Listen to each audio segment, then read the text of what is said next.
새로운 세상이 옵니다. 인간이 하던 많은 일을 인공지능이 대신하는 세상.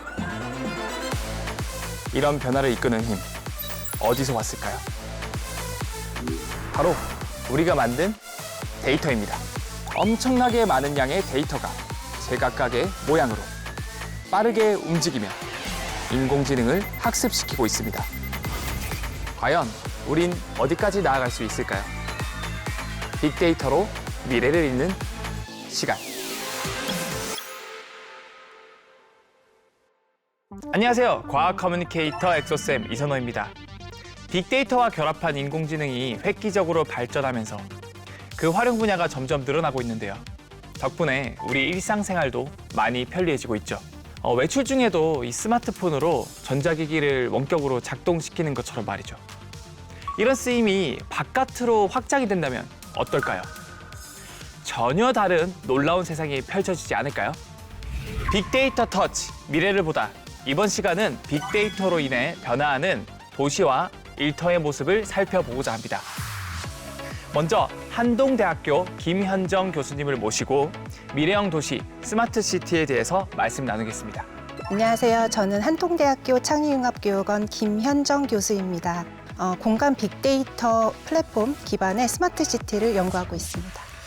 이 스마트시티 이름만 들어도 뭔가 똑똑한 도시 이런 느낌이 드는데 어떤 점에서 스마트시티 똑똑한 도시일까요? 그 전에 한 가지 질문 여쭤보고 싶은데요. 혹시 스마트시티라는 말을 들었을 때 어떤 것들이 연상이 되시나요? 일단 스마트폰에서 비슷한 결로 이 용어가 접목된 것 같아서 다재다능한 그런 기술들이 혼합된 도시 느낌이 나고 뭔가 최첨단을 달리고 있는데 맞습니다. 네. 그렇죠. 아무래도 우리나라에서는 스마트시티를 일반인 분들이 생각하실 때 뭔가 공상과학 영화에서 보셨던 것 같은 최첨단 뭔가 드론이 날아다니고 SF 영화에 나올 듯한. 맞습니다. 그런 것들을 많이 상상을 하시고 신도시에 거주했을 때에 주로 받게 되는 혜택이라고 생각되고 연상이 되는 경우가 많은 것 같아요. 그래서 뭔가 첨단 기술을 하나의 도시, 특히 신도시 안에 다 모아두면 뭔가 똑똑해진 도시, 미래 도시가 될 거야 라고 연상을 하시는 경우가 많은데 잘 생각해 보시면 우리가 사는 도시는 각 도시마다 문제점도 다르고 모양새도 다르고 특징들도 매우 다릅니다. 어떤 도시는 이제 노인이 너무 많고 이제 쇠퇴되는 지역도 있고 어떤 도시는 젊은이들이 너무 많이 몰리는 지역도 있고 각 도시마다 당면하는 문제들이 너무 다양하고 다릅니다. 근데 만약에 이런 첨단 기술을 도시의 컨텍스트를 고려하지 않고 신도시 위주로 공급을 하게 된다면 그 도시를 과연 똑똑하다고 볼 수 있을까요? 결국에는 도시가 어떤 곳인지 먼저 잘 알아야 된다는 말씀이신 것 같은데. 맞습니다. 그러려면 결국 기존에 쌓여있던 데이터들이 굉장히 중요하겠네요. 맞습니다. 사실 우리 여러 도시에서 당면하고 있는 문제들은 뿌리 깊고 오래된 것들이 많기 때문에 오래된 데이터와 새로운 데이터를 잘 융합해서 그 도시의 문제들을 슬기롭게 해결해 나가는 것이 진정한 의미의 스마트시티라고 저는 보고 있습니다. 스마트시티를 흔히 초창기 유비쿼터스 시티의 업그레이드 버전으로 생각하기 쉬운데 결국에는 기술보다는 삶의 질을 더 우선시해야 된다라는 말인 거죠. 맞습니다. 정확히 이해하신 것 같습니다. 기존에 유비쿼터스 시티라는 개념이 한국에서도 꽤 이야기가 많이 되었었는데요. 제가 준비한 자료를 같이 보시면 건설 주기와 IT 주기는 서로 같을까요? 다를까요?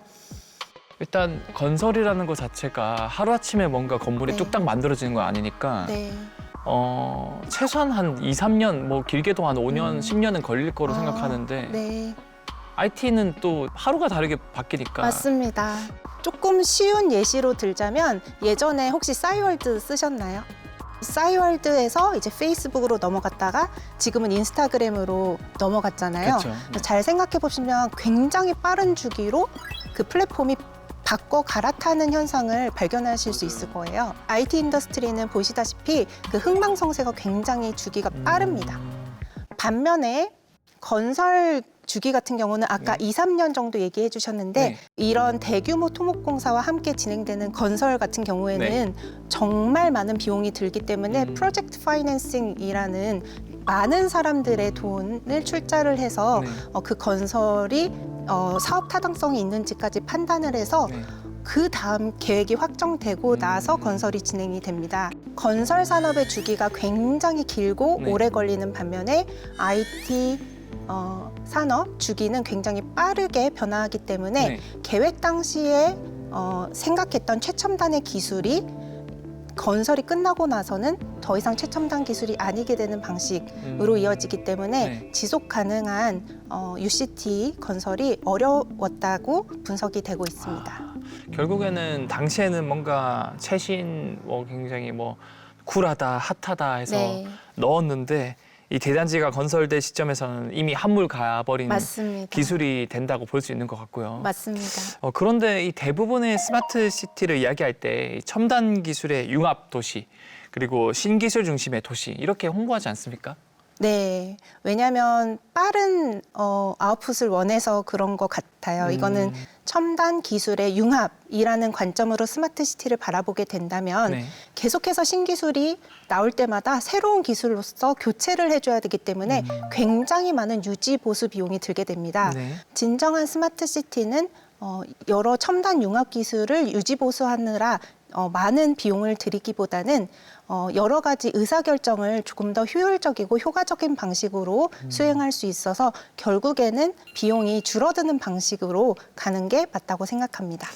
사실 해외의 여러 가지 스마트 시티에 성공한 사례를 보면은 정말 오랜 기간 동안 기존의 데이터와 새로 생성되는 데이터를 융합하는 데만 10년 이상 소요할 정도로 굉장히 많은 시간을 데이터 융합에 할애를 한 것으로 볼 수 있습니다. 결국 이 한국에서 많은 그런 국민분들이 인식하고 있는 이 스마트 시티 자체가 너무 이런 최신 기술에 좀 집중을 하고 있는데 그거보다 본질은 결국에는 이 과거의 데이터와 현재의 데이터를 어떻게 하면 잘 융합해서 맞습니다. 이 도시 맞춤형으로 이거를 잘 꾸밀 수 있냐가 중요한 것 같고 결국 필요한 거는 빅데이터라고 볼 수 있겠네요. 네, 말씀해 주신 대로 빅데이터가 굉장히 중요한데요. 네.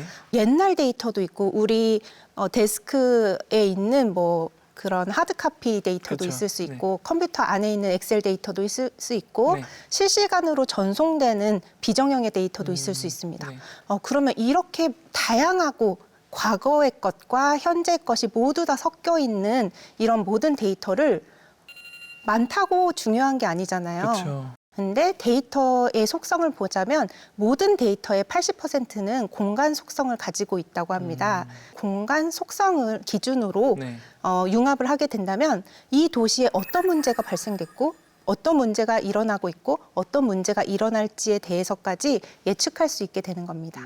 그러면 똑똑한 의사결정이라고 하면 문제를 빠르게 해결하는 걸 말하는 건가요? 빠른 것도 중요하지만 문제가 일어나기도 전에 문제 요소를 발견해서 예방할 수 있는 것까지를 포함할 수 있습니다. 제가 준비한 자료를 같이 보시면 지금 현재의 문제 해결 방식은 굉장히 리액티브합니다. 반응적입니다. 네. 어떤 문제가 일어나게 되면 문제가 일어나고 나서 발견을 하고 후조치라고 볼 수 있겠네요. 맞습니다. 그리고 비상대책위원회를 그때서 소집합니다. 그때 관련된 여러 가지 데이터를 모읍니다. 그래도 모두 모아서 그 데이터 기반으로 이 문제를 어떻게 해결해야 될지를 생각합니다. 네. 그리고 나서 결국에는 키가 나오게 되는데요. 이 키는 이 문제만을 해결할 수 있는 하나의 키로서밖에 역할을 수행할 수밖에 없습니다. 네. 그러면 상반되는 두 번째 그림을 한번 보실게요. 지금 이 그림은 프로액티브한 방식을 이야기합니다. 여러 데이터들이 이미 융합이 되어 있습니다. 네네. 구슬이 서말이어도 꿰어야 보배 있듯이 과거의 데이터든 종이 데이터이든 아니면 지도 데이터이든 네. 아니면 우리가 지금 얘기하는 음성 데이터이든 모두 떠다니고 있는데 공간 속성으로 묶여져서 떠다니고 있습니다. 네, 그 상황에서 계속 모니터링을 하고 있다가 문제가 일어나기도 전에 문제 요소를 발견을 하는 거예요. 어떻게 보면 이제 예방적인 차원에서까지도 맞습니다. 가능하다는 네, 거죠. 맞습니다. 그러면 이런 해결 방식은 하나의 문제만 해결할 수 있는 게 아니라 비슷한 패턴을 보이는 여러 다른 문제에도 또 적용을 할 수 있는 네. 아주 지속 가능한 문제 해결 방식이라고 볼 수 있겠습니다. 어떻게 보면 이제 응용과 적용까지 가능하다. 맞습니다. 예방은 이제 기본적으로 또 가능하고요. 네. 말씀만 들어도 굉장히 시원시원한 그런 해결책이 되는 것 같은데 그렇다면 빅데이터를 어떻게 활용할 수 있는지 예를 들어서 좀 설명을 해주시겠습니까?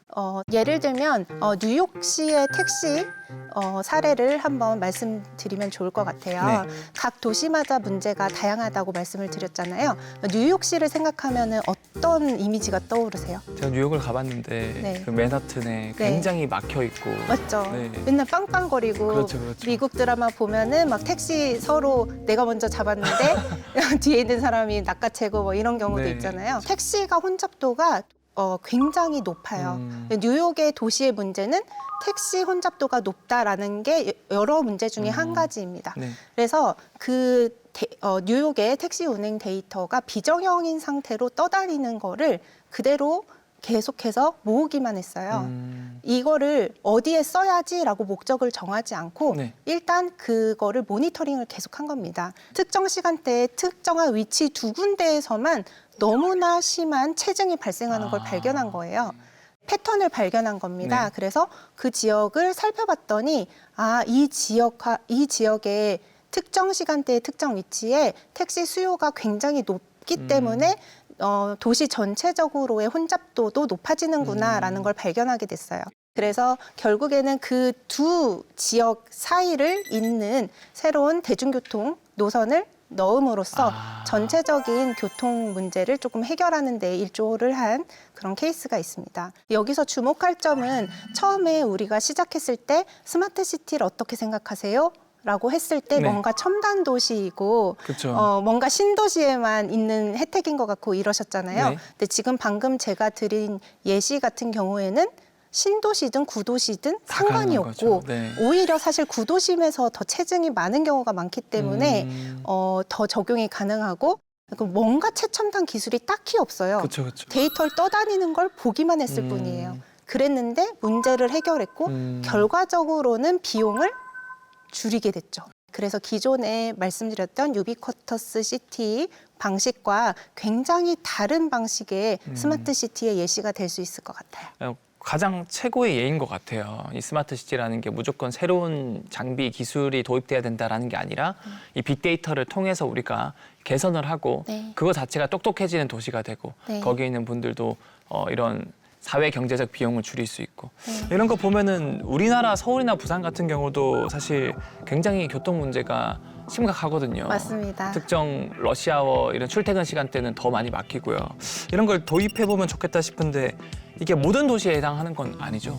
대부분 대도시들은 교통 체증 문제를 경험하고 있기 때문에 네. 말씀해주신 서울이나 부산 같은 경우에는 도입이 가능한 예시라고 봅니다. 근데 보다 중요한 것은 해외에서 성공한 스마트 시티 사례를 한국에 벤치마킹 하려는 시도보다는 각 도시에 대한 과거 데이터부터 현재 데이터까지를 충분히 스터디한 뒤에 이 도시의 원천적인 문제는 어디에 있는지를 파악을 하고 그때 그 이후에 거기에 맞는 솔루션을 찾는 게 그 순서가 더 옳다고 생각합니다. 전혀 교통 체증이 없는 맞아요. 도시에 이걸 쓰면은 사실 뭐 인력 낭비랑 맞습니다. 시스템 맞습니다. 낭비다라고 이제 요점을 말씀해 주실 것 같아요. 맞습니다.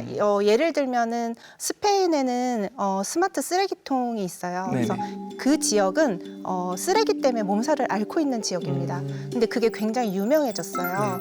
그래서 뭔가 스마트 시티에서 빠르게 도입을 해서 우리 도시에도 빠르게 설치할 수 있는 게 가장 좋은 게 사실 토목공사도 안 드는 네. 쓰레기통을 도입하는 게 굉장히 빠르잖아요. 네. 근데 이 많은 소중한 세금을 사실 우리 도시는 그렇게 쓰레기 때문에 문제가 없는데 스페인의 스마트 쓰레기통이 굉장히 유행을 하니까 우리 도시에도 빨리 수입을 해와야지라고 하는 거는 정말 많은 세금을 이제 허비하게 되는 그런 문제가 발생할 수도 있겠죠. 이 도시에서도 이 시민분들이 정말 필요한 것들이 있을 텐데 그런 것들에 대한 데이터를 고려하지 않고 무조건 신기술이다, 가져오자 네. 하면 세금 낭비가 될 수 있다는 맞습니다. 거죠. 그리고 스마트 시티에서 정말 중요한 개념 중에 하나는 빅데이터도 마찬가지지만 결국에는 시민의 삶의 질을 높여서 네. 정부와 시민 간의 서로의 화합을 높이는 게 주요 목표입니다. 그래서 만약에 기존의 정부가 시민이 원하는 문제를 해결해주지 않게 되면 네. 정부와 시민 사이에 굉장히 많은 오해가 생기고 그것은 또 다른 사회적 비용이 됩니다. 그렇죠. 그런데 네. 만약에 시민의 니즈를 데이터 기반으로 파악을 하고 정확하게 파악을 해서 그 문제를 해결해주고 우리 세금이 보다 효과적으로 효율적으로 사용되는 거를 시민이 체감을 한다면 네. 정부와 시민 간의 서로 소통도 굉장히 향상이 될 것입니다.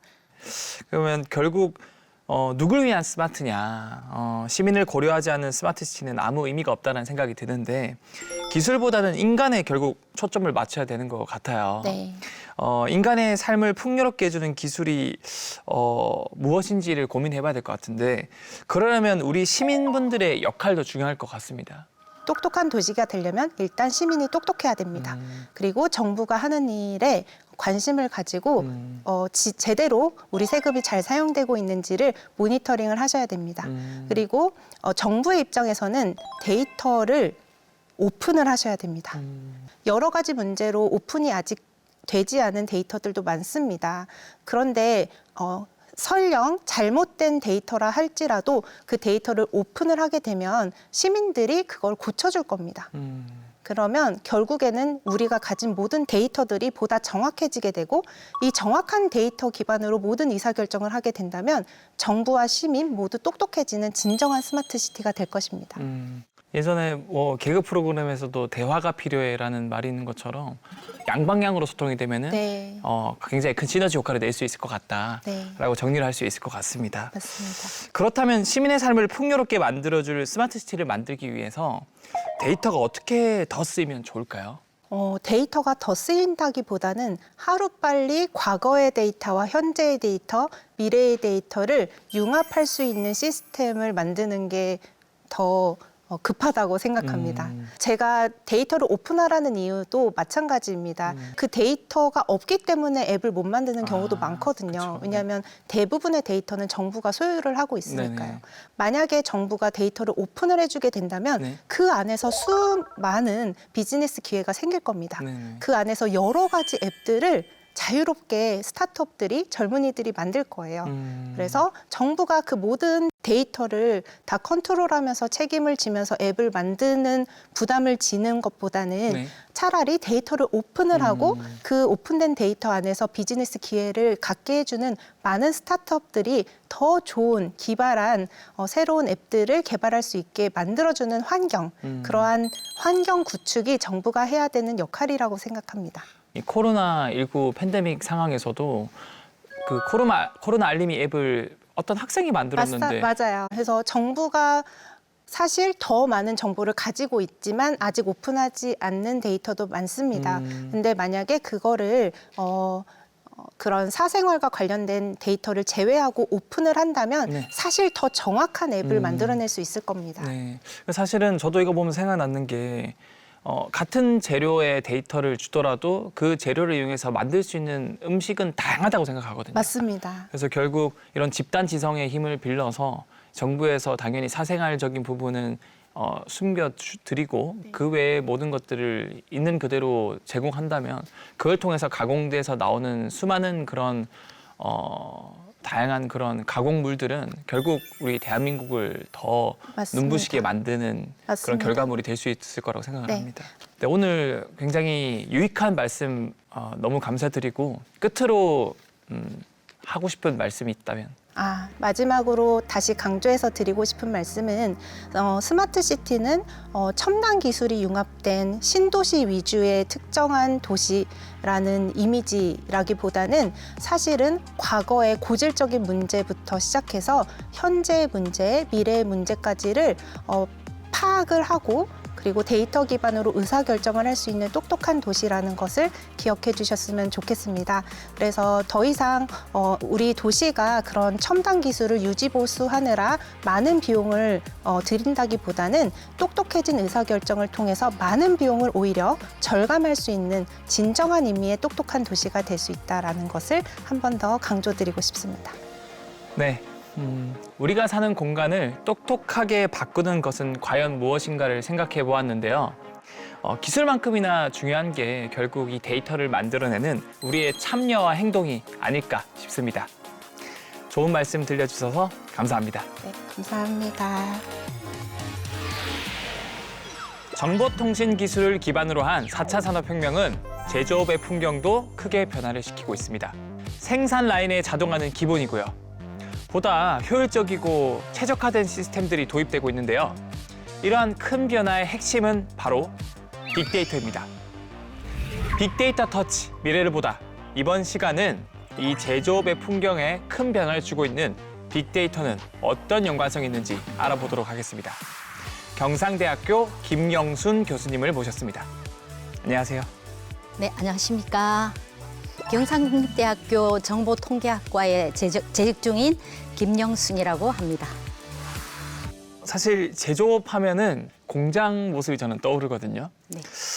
요즘 공장이 아주 똑똑해지고 있다고 하는데 이 스마트 팩토리는 어떤 공장을 말하는 걸까요? 스마트 팩토리란 이제 과거에 이제 사람들이 하던 모든 일들이 로봇으로 대체됐다고 보시면 될 것 같습니다. 지금은 뭐 생산부터 유통, 전 단계에서 기계가 도입됨으로써 디지털 정보를 활용한 공장의 자동화, 지능형 공장이라고 보시면 될 것 같습니다. 그럼 단순히 자동화된 시스템만 말하는 게 아니라 좀 더 나아간 개념이 있어서 스마트 팩토리인 것 같은데 어떤 점에서 그러면 지능형이라고 할 수 있을까요?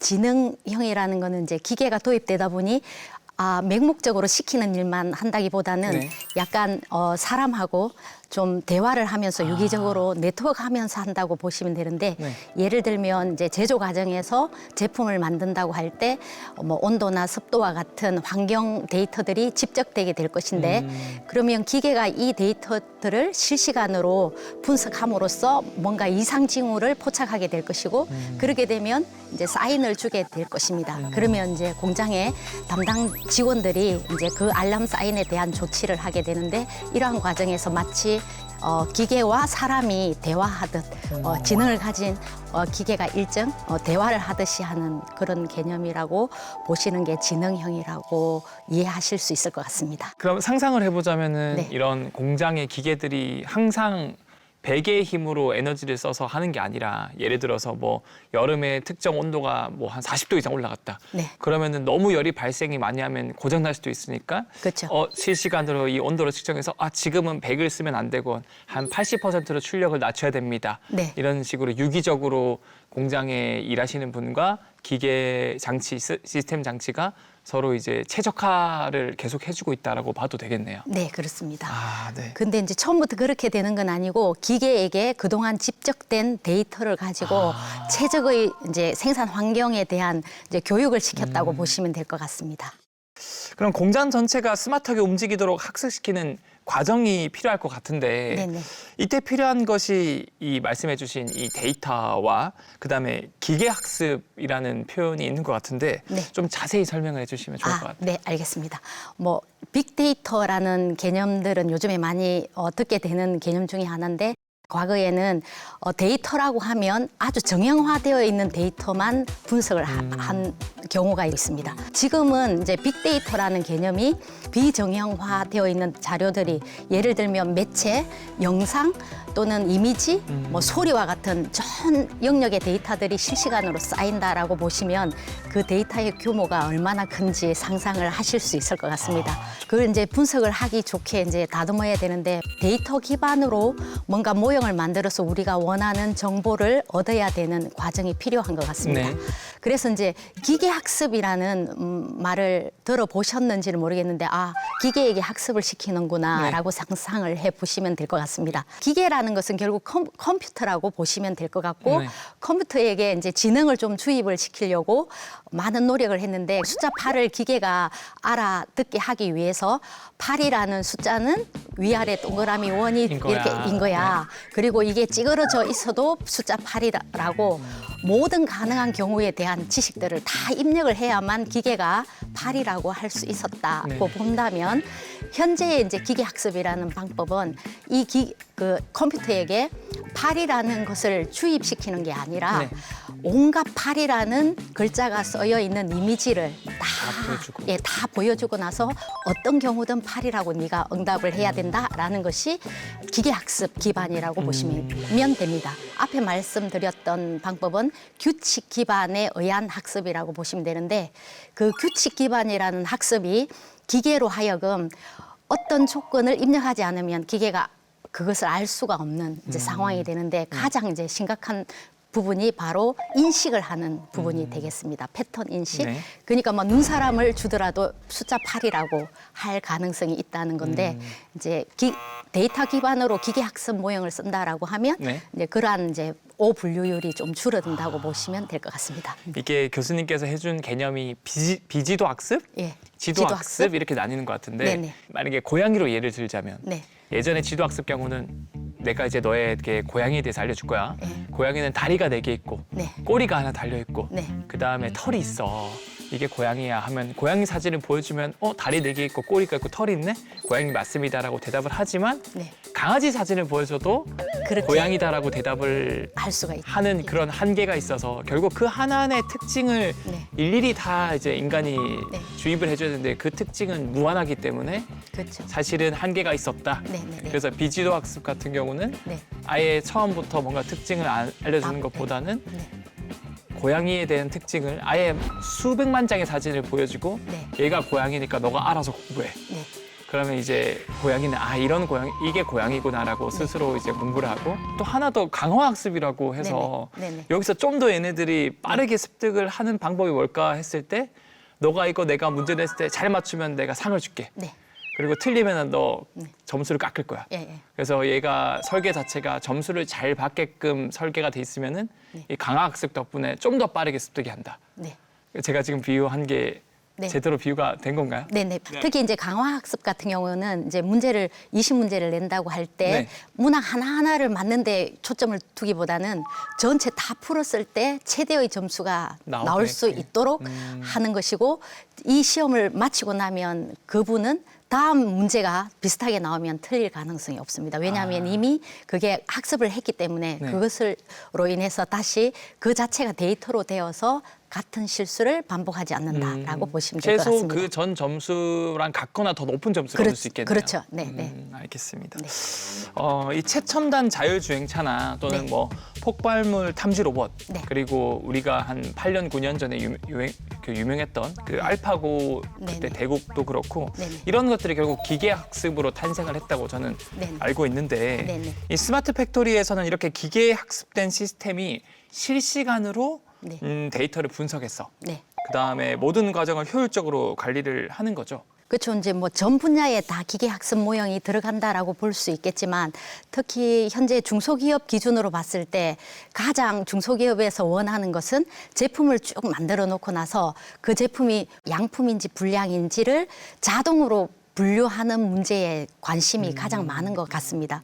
아까 지도학습, 비지도학습, 강화학습이라고 이야기를 했는데 보통의 데이터는 지도학습을 할 수 있는 데이터들이 많이 있습니다. 왜냐하면 문제와 정답이 나눠져 있고 뭔가 새로운 문제가 들어오면 기존 데이터에 의해서 그거에 대한 정답을 도출하는 식이 되겠죠. 그럼 지도학습이 무조건 오래돼서 나쁘다 이런 건 아니고? 그런 건 아닙니다. 그래서 지도학습에는 크게 이제 분류의 문제와 회귀의 문제라는 이제 어려운 문제가 있는데 분류라는 것은 뭔가 새로운 데이터가 딱 들어왔을 때 이거는 A다, B다 또는 양품이다, 불량이다라고 분류해 주는 것을 분류 문제라고 이야기를 하고 회귀 문제는 어떤 입력이 들어갔을 때 이것의 값이 수치가 얼마다라고 예측을 해주는 게 회귀 문제라고 보시면 되겠습니다. 그러니까 당신은 얼마나 살 수 있을 것 같습니까? 라는 수명의 나이를 알아보는 문제는 회귀 문제이고 제품 공정에서 제품을 만들었을 때 그것이 불량인지 아니면 양품인지를 분류하는 문제는 분류의 문제가 될 것 같습니다. 이것들을 이제 우리가 스마트 팩토리에서 적용을 한다면 결국 분류의 문제에 대한 기계학습 모형을 적용할 수 있을 것인데 좀 더 효과적으로 성능이 좋은 모형으로 만드는 추세에 있는 것 같습니다. 여기서 또 구분 지어야 될 게 많은 분들이 헷갈리는 게 인공지능과 로봇은 좀 같은 거라고 생각을 하지만 네, 로봇은 약간 이제 부품 하드웨어적인 부분이고 그렇죠. 인공지능 거기에 들어가는 머리라고 그렇죠. 생각하면 되는 거죠. 그래서 인공지능을 넣어야만 약간 지능적으로 움직인다라고 보시면 될 것 같죠. 그럼 아무리 부품이 네. 첨단 부품이고 전교에도 네. 소프트웨어 인공지능이 딥러닝이라든가 이런 게 안 네. 들어가면은 그렇죠. 아무 행동을 못 하는. 정교하게 들어가지 못하면 조금 이제 문제가 발생할 수 있는 여지가 있을 것 같습니다. 두 부분 다 중요하다. 그렇죠. 그러니까 좋은 자료 기반으로 만들어진 좋은 모형들은 좀 더 오작동할 가능성은 줄어들겠죠. 철저하게 데이터 기반이라고 제가 말씀드렸던 것처럼 모든 가능한 경우에 대한 데이터들이 들어가서 만들어진 모형에 의해서 운영되는 로봇들은 좀 더 이제 오작동률이 낮을 것이다라고 생각하실 수 있을 것 같습니다. 네. 그럼 이런 시스템들이 적재적소에 구축이 되면 단순 노동 작업 이런 것들이 조금은 축소되고 그렇죠. 또는 아예 없이 모든 예. 것들이 척척 돌아갈 수도 있을 것 같은데 네네. 만약에 이 스마트 팩토리를 도입할 경우 제가 방금 말씀드린 이런 장점뿐만 아니라 어떤 좋은 점들이 많을까 교수님께서 한번 더 정리해 주시면 좋을 것 같아요. 뭐 이미 답은 말씀을 하셨는데 네. 인간이 하기에 너무 힘들었던 작업들은 로봇이 대체하고 네. 그리고 반복 작업 또한 이제 로봇이 하면 좀 더 효율적이라고 볼 수가 있을 것 같습니다. 그렇다면 이 스마트 팩토리 지금은 어느 정도 자리를 잡았나요? 최근에 뉴스를 보니 이제 중기부에서 좀 더 예산도 늘리고 2027년까지 한 2만 개 이상의 이제 스마트 팩토리를 구축을 하고 네. 고도화 작업을 하겠다는 발표는 있었지만 아직도 좀 더 가야 할 길이 먼 것 같긴 합니다. 네. 네, 그러면 교수님께서는 실제로 중소기업과 함께 이 스마트 팩토리 구축 작업을 하고 계시다고 들었거든요. 네네네. 어떤 작업인지 구체적으로 말씀을 해주실 수 있을까요? 제가 코어하고 있는 이 업체는 구리 필터 드라이어를 만드는 업체인데 이 제품은 냉장고나 또는 에어컨에 들어가는 부품입니다. 구리 동관을 가지고 구멍을 뚫어서 뾰족한 구리를 다시 심어서 용접을 하는 네. 그러한 제품인데 이 용접하는 과정에서 온도나 습도가 가장 영향을 많이 미쳐서 제품이 불량이 많이 나게 되는데 네. 불량인지 양품인지를 인지하는 것을 사람이 하고 있습니다. 네네.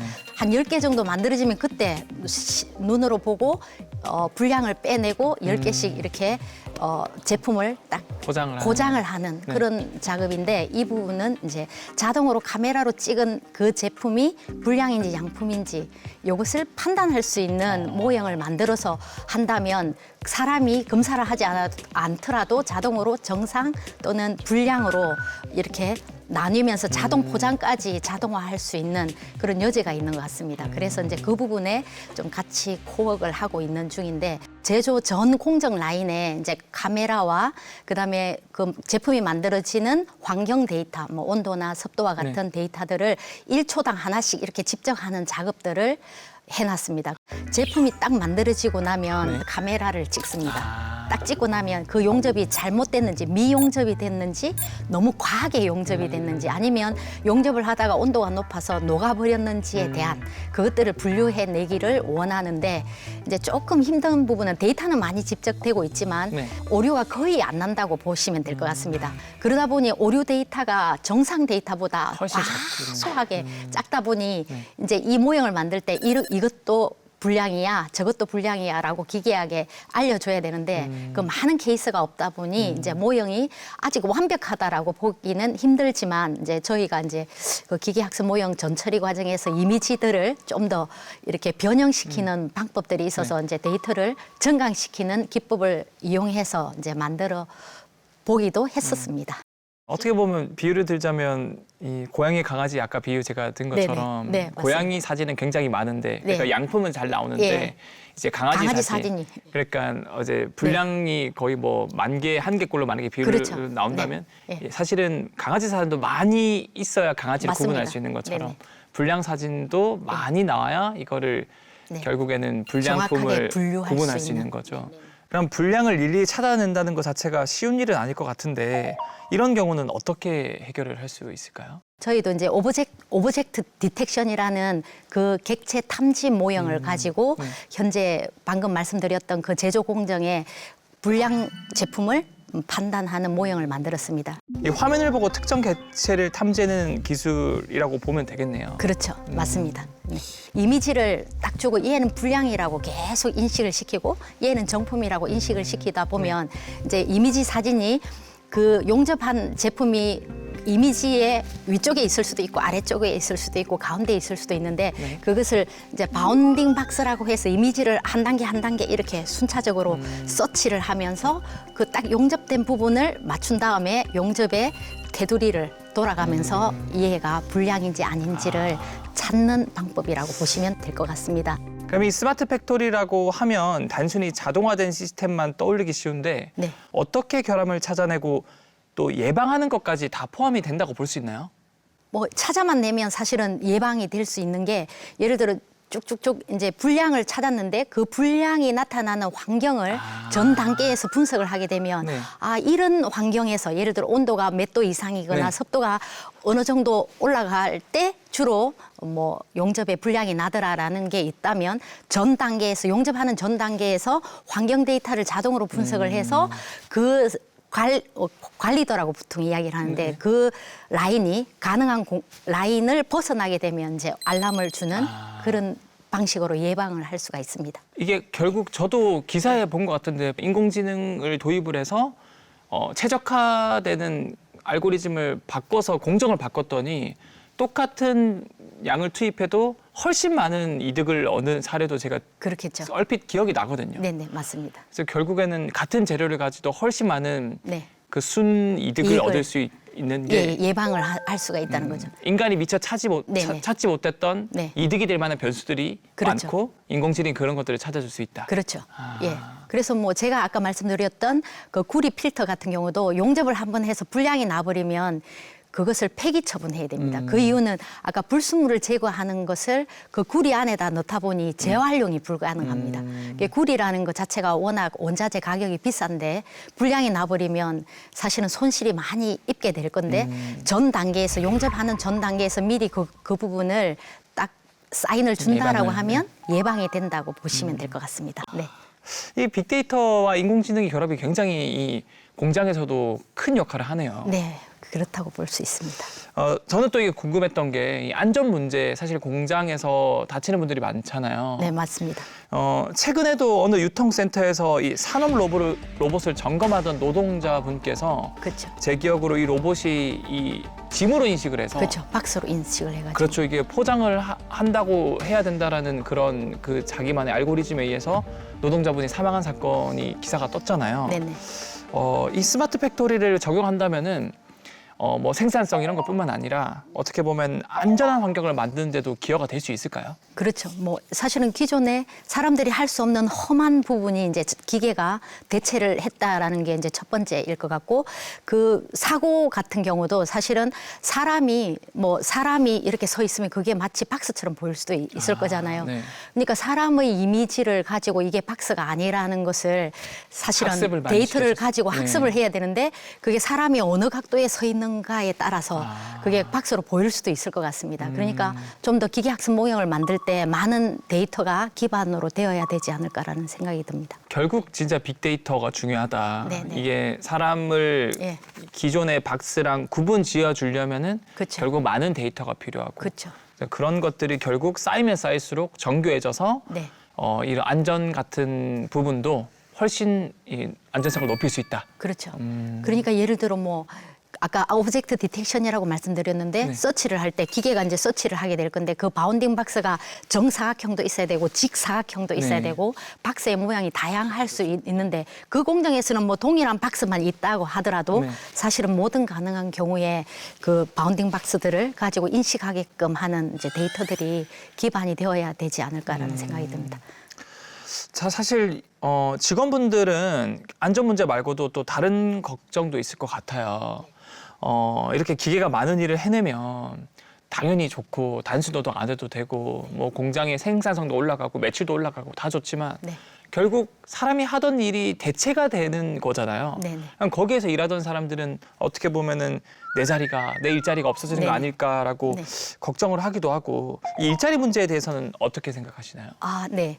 사실은 뭐 사람들이 회피하는 그런 부분에 사실은 기계들이 많이 대체된다라고 보시면 될 것 같고 네. 기계로 대체된 일들이 사실은 현재 사람들이 그렇게 원하는 일자리는 아니라고 그렇죠. 생각이 됩니다. 오히려 이제 그런 부분을 기계가 대신을 해주는 대신에 사람은 좀 더 기계가 할 수 없는 머리를 쓰는 쪽으로 좀 더 인력이 직장이 이제 변한다라고 보시면 될 것 같습니다. 지금 젊은 세대들은 어떤 일자리를 가장 원하는가 하면 빅데이터를 분석하는 분석가라든지 인공지능 모형을 만드는 쪽으로 많이 희망을 하고 있는데 만약에 지역의 중소기업에서 스마트 팩토리처럼 이렇게 된다라고 하면 각 중소기업마다 쌓이는 데이터들을 분석을 해야 되는 분석가들이 필요할 수밖에 없고 그렇다면 이제 지역의 청년들이 굳이 수도권으로 가지 않더라도 네네. 그러한 일자리를 쉽게 대체할 수 있을 거라는 이제 희망적인 상상을 해봅니다. 들어보니까 이렇게 좋은 점들이 많은 것 같은데 그렇다면 앞으로 스마트 팩토리는 어떻게 확산을 시키는 게 좋을까요? 아, 네. 일단은 뭐 정부에서도 이 스마트 팩토리로 가야 된다라는 방향은 잡고 있는 것 같습니다. 네. 지금 R&D 예산이 줄어든다라고 하는데 제가 네. 최근에 기사들을 살펴보니 중소기업 벤처부 쪽에서는 중소기업들이 스마트 팩토리로 가야만 지금 살 수 있는 그런 상황이다 보니 예산도 늘리고 좀 더 지원할 수 있는 계획도 많이 가지고 있는 것 같고 기존의 스마트 팩토리로 만든 기업에서도 마찬가지로 고도화 작업들이 필요한데 그 고도화 작업 중에는 바로 데이터 사이언티스트들이 만들어야 하는 그런 모형들도 포함되어 있지 않을까라는 생각이 듭니다. 우리나라는 국민 총 생산 대비 제조업의 비중이 30% 정도인 꽤 높은 편에 속하는 국가라고 합니다. 정보통신 강국답게 이 데이터를 잘 활용한 스마트 팩토리가 빠르게 확산돼서 이 글로벌 경쟁력을 가지는 대한민국이 되었으면 합니다. 오늘 좋은 말씀 나눠주신 교수님 감사드립니다. 네, 감사합니다.